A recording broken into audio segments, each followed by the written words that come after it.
Good morning. My name is Maggie and I will be providing insight into Australia's e-cigarette legislation by comparing our laws with those of our closest developed Western nation, New Zealand. Conducting an international comparison between Australia and New Zealand is vital to identifying problem areas in Australia's legal framework. New Zealand's current scheme posits an ethical perspective by targeting demographics within the community with higher levels of smoking. This approach has seen tobacco consumption in New Zealand decreased by 68% since 1975. In the same amount of time, Australia's smoking levels have only decreased by 53%. New Zealand currently has a smoking rate of 15.7%. This is relatively similar to Australia with a smoking rate of 13.8%. But in 2017, the New Zealand government identified that the rate of smoking in Maori women at 42% called for reform in e-cigarette legislation. As a result, the government amended the Smoke-Free Environment Act of 1990 in order to legalise the sale of nicotine, e-cigarettes and e-liquids as consumer products. The main result of this is that it enables retailers to advertise e-cigarettes, something Australia strongly prohibits, having disregard for demographic parallels with New Zealand of our lower socioeconomic communities with inevitably higher rates of smoking. The central argument for the New Zealand reform is that there are demographics in their country who do not have the facilities to completely quit nicotine.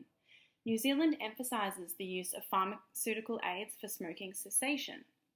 From an ethical perspective, it is the New Zealand government's view, which reflects the people's view in their democratic society, that health professionals should at least be able to offer e-cigarettes as a potential cessation aid to those smokers who have been unable to quit using traditional methods.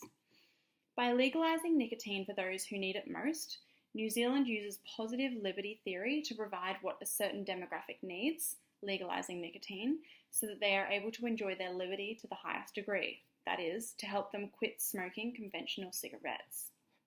There is a stark difference between New Zealand's accommodative approach to the legalisation of nicotine in e-cigarettes with Australia's total ban, and this can be categorised using the harm theory of justice.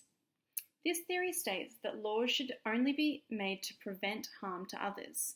New Zealand, similarly to Australia, restricts smoking for persons under 18 who may not entirely know what they are doing, and also restricts second-hand smoke inhalation by banning nicotine in smoke-free areas.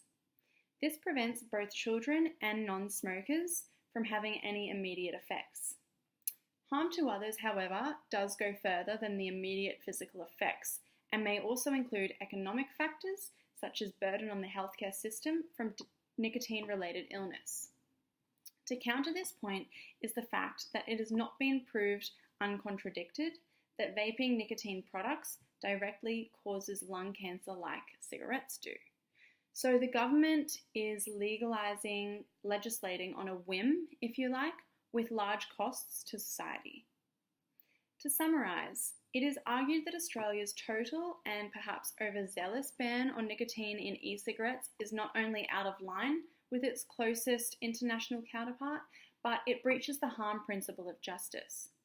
By adopting a more holistic approach to our legislation and providing options for those routine smokers, we may be able to quit smoking altogether with the help of e-cigarettes. Thank you.